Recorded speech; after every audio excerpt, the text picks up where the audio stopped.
Salam saudara-saudara, berjumpa kembali bersama dengan saya dalam kasihnya. Selamat datang bagi kita semua di channel TV Kabar Baik. Apa kabar kita semua? Saya berdoa kabar kita selalu baik-baik saja. Amin.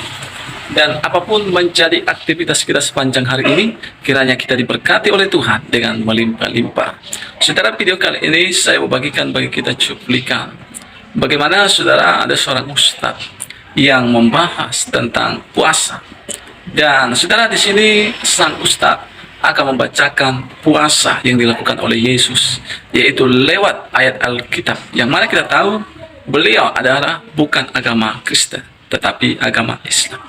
Tetapi dia mau ikut campur dalam kekristenan dengan membahas Alkitab.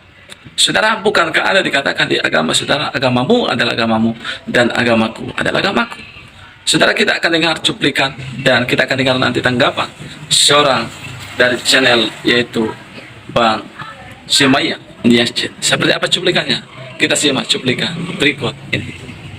Kita akan membahas ternyata Yesus suka puasa, karakteristik Yesus Muslim. Ya, jadi bagaimana Gus? Ternyata Yesus ini puasa orang. Nah, teman-teman, pada video kali ini kita akan menanggapi bagaimana klaim dari saudara-saudara kita para polemikus Muslim yang mengatakan bahwa Yesus itu suka puasa dan itu karakteristis bahwa Yesus adalah Muslim. Nah, teman-teman, itu merupakan klaim dari mereka yang selama ini juga mereka mengklaim bahwa nabi-nabi sebelumnya itu dimulai dari Adam, bahwa itu semua Muslim karena mereka berserah diri. Nah, teman-teman, itu hanya klaim dan kita akan menanggapi. Sebelumnya kita akan menyimak video mereka yang berikut ini. kita akan membahas ternyata Yesus suka puasa, karakteristik Yesus Muslim. Ya, jadi bagaimana Gus? Ternyata Yesus ini puasa. Ya memang begini, ya Yesus puasa gitu loh. Yesus puasa. Kalau kita lihat itu bisa di nih ya, sebentar. Matius 42 ya. Dan setelah berpuasa 40 hari dan 40 malam akhirnya laparlah Yesus. Nah, syariatnya sebetulnya nggak sama ya. Dia 40 hari 40 malam. Jadi nggak makan nggak minum ya. Kalau kita kan ada buko itu pun per hari toh. Iya. Nanti kalau jumlah totalnya bisa 29, bisa 30 tergantung harinya ada berapa di bulan itu kan. Matius 42. Dan setelah berpuasa 40 hari dan 40 malam, akhirnya laparlah Yesus. Ini seperti kita bahas beberapa waktu yang lalu. Yesus itu manusia, kenapa? Buktinya dia lapar gitu loh. Dari Matius 6:16. Dan apabila kamu berpuasa, dia ngomong ke muridnya nih, misalkan ini muridnya gitu ya. Dan apabila kamu berpuasa, nah gitulah kira-kira ya. Janganlah muram mukamu seperti orang munafik. Jadi nggak boleh dikusut-kusutkan mukanya, dikusut-kusutkan itu nggak boleh ya. Mereka mengubah air mukanya supaya orang melihat bahwa mereka sedang berpuasa gitu loh. Apa ya kata orang? Kelihatan lemah supaya orang tahu kalau dia puasa. Itu nggak boleh gitu ya. Aku berkata kepadamu sesungguhnya mereka sudah mendapat upahnya. Maksudnya kalau misalkan Sepi ya berpuasa terus dikusut-kusutin gitu ya, dikusut-kusutin terus gimana gitu supaya orang tahu, oh kalau Sepi puasa gitu ya. Katanya Yesus itu, ya sudah, kalau memang yang kamu mau itu penilaian orang, ya sudah kamu dapatkan apa yang kamu mau gitu. Nah, itu nggak boleh sama Yesus. Maksudnya jangan begitu ya. Kamu berpuasa karena Bapa. Kalau alif lam lam itu Yesus manggilnya Bapa gitu. Nggak boleh. Kalau kita apa ya? Ria ya. Iya. Ria. Jadi yang namanya ria ya nggak ikhlas gitu ya. Jadi begini, Matius 6:16. Dan apabila kamu berpuasa, jangan muram mukamu. Jadi muka itu harus berseri-seri ya. Jangan muram mukamu ya. Supaya tidak seperti orang munafik gitu loh. Ini aku balik ya bahasanya ya. Kalau orang munafik itu ya, mereka mengubah air mukanya supaya orang melihat bahwa mereka sedang berpuasa. Nah, CRO supaya tahu ya.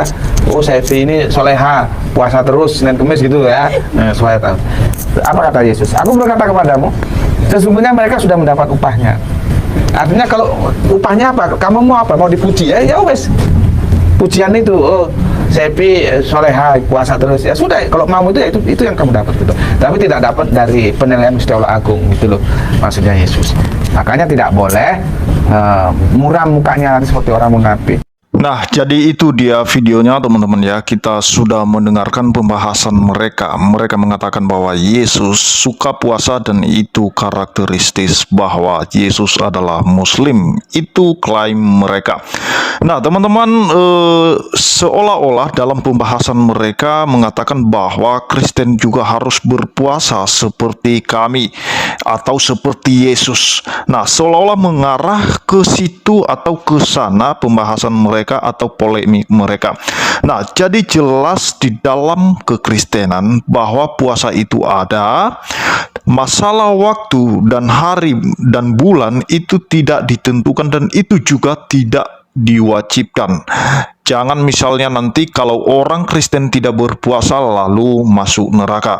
Karena hanya dalam pergumulan-pergumulan tertentu kita bisa berpuasa dan itu dialami oleh tokoh-tokoh Alkitab. Nah, jelas makna puasa dalam kekristenan khususnya dalam Alkitab. Dan kita tidak tahu ya, apakah makna puasa, tujuan puasa dalam Alkitab itu sama seperti makna puasa yang sedang mereka lakukan saat ini. Nah, teman-teman, bagaimana dengan Alkitab? Apa perkataan, apa penjelasan Alkitab tentang puasa ini? Nah, jadi tujuan puasa adalah mencari hadirat Tuhan, merendahkan diri dan memohon ampun dan pemulihan dari Tuhan. Hal ini juga jelas terlihat pada Imamat 16 ayat 29 sampai 31. Nanti teman-teman bisa membacanya. Nah, di sana dikatakan inilah yang harus menjadi ketetapan untuk selama-lamanya bagi kamu, yakni pada bulan yang ketujuh. Pada tanggal 10 bulan itu kamu harus merendahkan diri dengan berpuasa.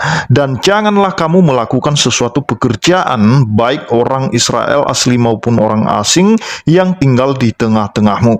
Karena pada hari itu harus diadakan pendamaian bagimu untuk mentahirkan kamu. Kamu akan ditahirkan dari segala dosamu di hadapan Tuhan. Hari itu harus menjadi Sabat, hari perhentian penuh bagimu, dan kamu harus merendahkan diri dengan berpuasa. Itulah suatu ketetapan untuk selama-lamanya.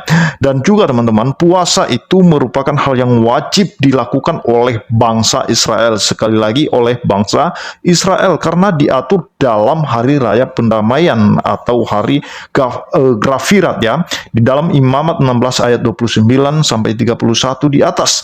Tetapi sekalipun puasa termasuk dalam perayaan beragama atau keagamaan bangsa Israel, bukan berarti umat perjanjian baru tidak perlu lagi melakukannya. Puasa sama halnya seperti membaca firman dan berdoa, sekalipun ada di dalam tata upacara keagamaan bangsa Israel. Bukan berarti membaca firman dan berdoa tidak perlu dilakukan lagi oleh umat perjanjian baru. Nah, di dalam umat perjanjian baru juga tetap perlu untuk membaca firman Tuhan dan berdoa, demikian juga dengan berpuasa. Di dalam Matius pasal 6, Tuhan Yesus mensejajarkan hal berpuasa dengan hal memberi sedekah dan hal berdoa. Dengan demikian, puasa juga dapat dilakukan secara pribadi maupun secara bersama-sama sebagaimana halnya berdoa. Nah, teman-teman, berpuasa itu sama halnya berdoa ya. Bisa dilakukan secara bersama-sama dan bisa juga dilakukan oleh pribadi orang atau per orang ya, tidak harus selalu rame-rame. Nah, jadi teman-teman, kenapa Yesus berpuasa? Karena berada dalam suatu pergumulan, karena dia akan menghadapi suatu pencobaan di padang gurun, teman-teman. Jadi artinya puasa bukanlah hanya menahan selera, bukanlah hanya menahan nafsu dalam hal makanan, bukanlah hanya menahan lapar, tetapi puasa itu menahan segala seleranya dalam hal-hal berbuat jahat, teman-teman. Menyangkal dirinya, tidak ada nafsu melakukan hal-hal yang jahat, dan itu identik dengan kekudusan, teman-teman. Artinya puasa itu kita harus menguduskan hidup kita, dan biarlah kita bisa mendapatkan hadirat Tuhan dan kita berada dalam hadirat Tuhan.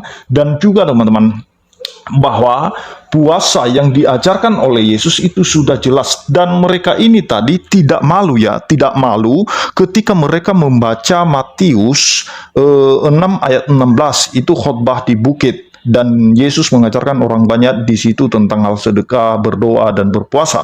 Nah, di dalam Matius 6 ayat 16, di sana dikatakan, dan apabila kamu berpuasa, mereka sudah baca tadi, dan apabila kamu berpuasa, janganlah muram mukamu seperti orang munafik.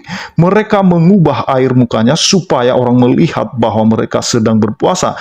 Aku berkata kepadamu, sesungguhnya mereka sudah mendapat upahnya. Artinya teman-teman, kalau berpuasa itu tidak perlu pamer-pamer ya, bahwa oh kami puasa, apalagi sampai ditaruh di kalender, sampai diumumkan ya di mana-mana bahwa kami puasa. Nah, itu yang dimaksud Yesus, jangan pamer puasa. Dan mereka ini tadi membaca hal itu dengan muka tebal dan tidak merasa malu, bahwa ayat itu sebenarnya menegur pribadi para polemik ini. Nah, kalau kamu melakukan puasa, jangan pamer. Jangan pamer. Nah, di ayat 17, tetapi apabila engkau berpuasa, minyakilah kepalamu dan cucilah mukamu. Ayat 18, supaya jangan dilihat oleh orang bahwa engkau sedang berpuasa, melainkan hanya oleh Bapamu yang ada di tempat tersembunyi. Maka Bapamu yang melihat yang tersembunyi akan membalasnya kepadamu.